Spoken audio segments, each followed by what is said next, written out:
Au nom du Père, du Fils et du Saint-Esprit. Amen. Mes très chers frères et sœurs, il est clair que ce soir, encore du temps, que ce matin, la joie est plus affirmée que hier soir, puisque hier soir, nous avons fait ce rite en sens inverse, c'est-à-dire que j'ai déposé Marie dans le tombeau, pour bien nous rappeler aussi que Marie était une femme, elle était humaine, comme vous et moi. Et c'est elle que le Seigneur a utilisée pour sauver le monde en prenant chair en son sein. Et il fallait bien nous rappeler que Marie, toute préservée dès les origines, dans le plan de Dieu, c'est ce qu'on ne cesse de lire. Hier soir, le frère Antoine nous lisait le livre de la sagesse, qui fait dire par la bouche du prophète que Marie a été modelée dans le plan de Dieu depuis la création du monde, car il savait pertinemment qu'à un moment donné, l'humanité avait besoin du Christ, de Dieu fait homme, parmi les hommes, qui vit avec les hommes, pour pouvoir comprendre à quel point il nous aime. Et il fallait passer par la Vierge Marie. Ce matin, nous célébrons son Assomption, sa glorification. Je précise déjà le terme Assomption, parce que souvent, on confond Ascension et Assomption. D'ailleurs, en allemand, ils ne se sont pas fait les brères. C'est Christus Himmelfahrt et Maria Himmelfahrt. Donc eux, ils ont l'ascension pour les deux, alors que non. Il faut bien séparer les deux. L'ascension du Christ, c'est le Christ lui-même qui remonte aux cieux. Il n'est porté par personne. Il y va de son propre chef. Alors que assomptionner, ça vient du mot. Ça veut dire tout simplement enlever. Marie a été enlevée, elle a été prise sur la terre pour être emmenée vers les cieux. Comment? On n'en sait rien. On la représente, on aime à la représenter comme les images du Murillo avec plein de petits anges bien joufflus qui s'amusent à la porter dans les cieux.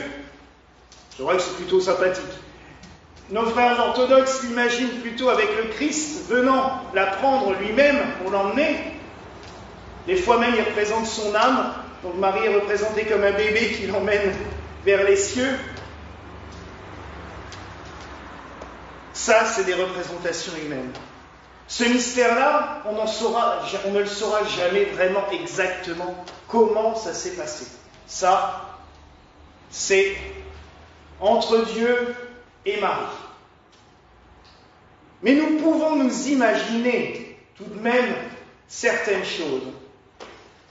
Et ça, je sais, on va encore me dire « Oh, mais ça, c'est ton côté trop romantique. » Oui, j'aime à imaginer la joie de Jésus retrouvant sa mère, l'accueillant dans les cieux, comme ça a été décrit par certains avec les anges qui chantent et qui célèbrent sa gloire. J'aime aussi, surtout, à penser à Saint Joseph, accueillant son épouse, bras ouverts, tout heureux de la retrouver. L'amour de sa vie, celle pour qui il a sacrifié tant de choses, mais qui lui a donné le plus beau des cadeaux, de pouvoir élever et s'occuper de l'enfant Dieu. Alors oui, nous pouvons nous réjouir de tout cela. Parce que Marie a fait une autre chose par son Assomption. Ça lui a d'ailleurs donné un des plus beaux titres dans le monde, Marie, porte du ciel. Oui, mes frères et sœurs, Marie nous a ouvert les portes du ciel. La théologie grecque dit, Ève en a fermé les portes du paradis. Je ne sais pas quelle, c'est facile de toujours tout lui mettre sur le dos. Adam, il pouvait aussi dire stop, mais bon. Ça a été plus facile pendant longtemps de tout mettre sur le dos de Ève. Ils étaient deux, quand même. Ève a fermé les portes du paradis, Marie les a ouvertes toutes grandes. Oui, car le Seigneur, par l'Assomption de sa très sainte mère, nous a montré que toutes et tous nous pouvions accéder au royaume de Dieu, au ciel.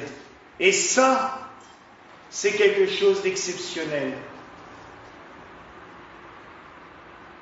Pouvoir entrer dans l'intimité de Dieu. Car accéder au royaume des cieux, c'est bien cela. Entrer dans l'intimité de Dieu. Vous imaginez pouvoir côtoyer Dieu face à face? Lui dire ce qu'on a envie de lui dire? Alors oui, peut-être que certains auront quelques comptes à régler, parce qu'ils estimeront que leur vie terrestre n'aura pas été ce qu'il fallait.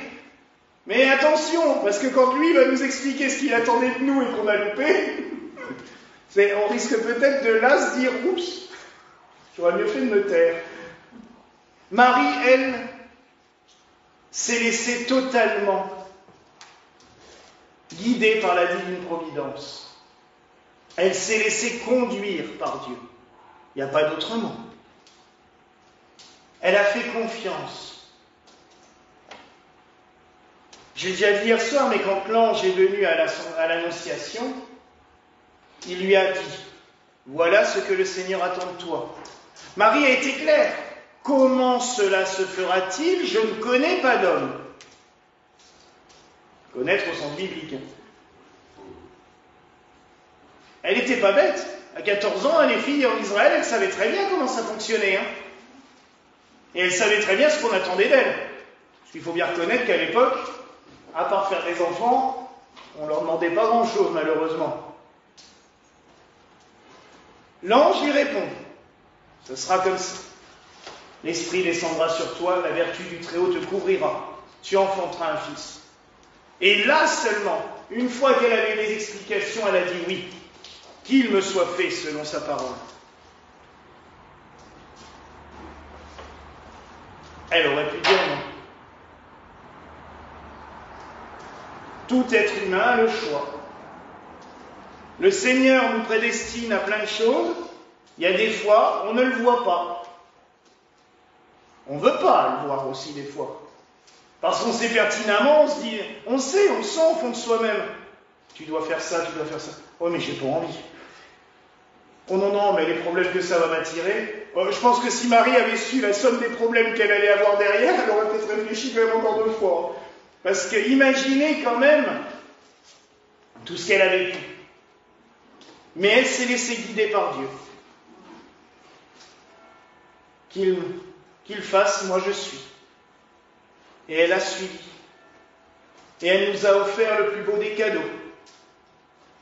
Elle a mis au monde Dieu, fait homme, qui a vécu parmi nous.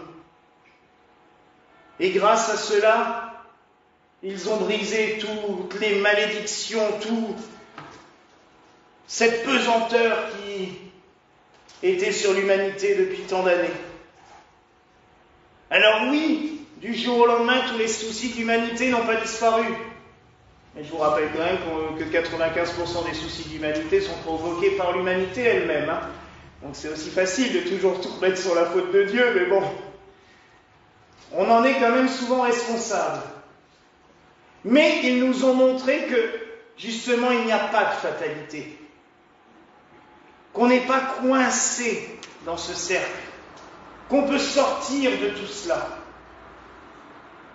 Qu'il n'y a pas de loi qui dit que parce que tu es né dans la misère, tu resteras dans la misère, ou parce que tu es né dans les problèmes, tu resteras dans les problèmes. Vous savez, ceux qui me disent « Ah oui, mais je suis né comme ça, mes parents étaient déjà comme ça. » Oui, ben alors, ça n'empêche pas de changer.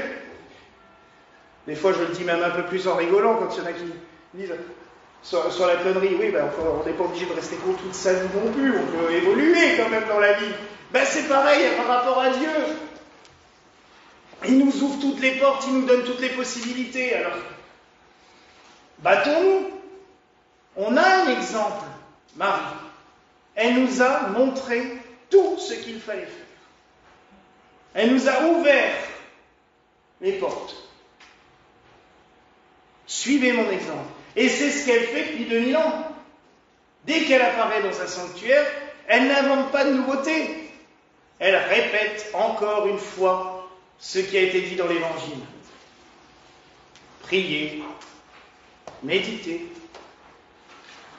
faites le bien, suivez mon fils. C'est ce qu'elle disait déjà à Cana. Faites tout ce qu'il vous dira. Et elle ne fait que cela. Alors oui, en ce jour, nous pouvons la célébrer. Oui, nous pouvons la glorifier. Le Seigneur l'a fait, donc nous pouvons lui rendre gloire aussi.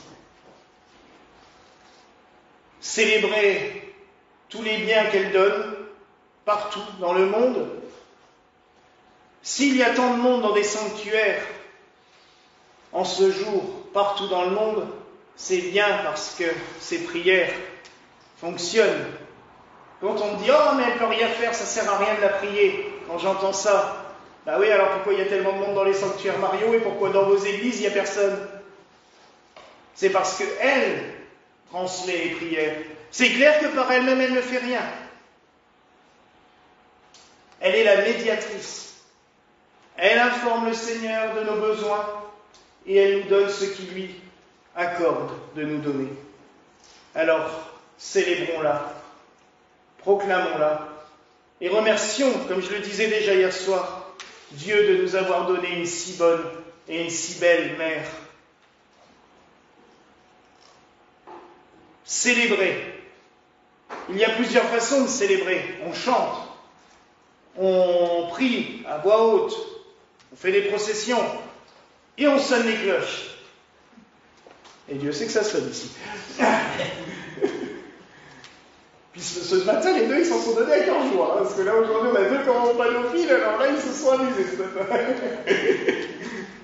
Mais c'était sympa le démarrage progressif.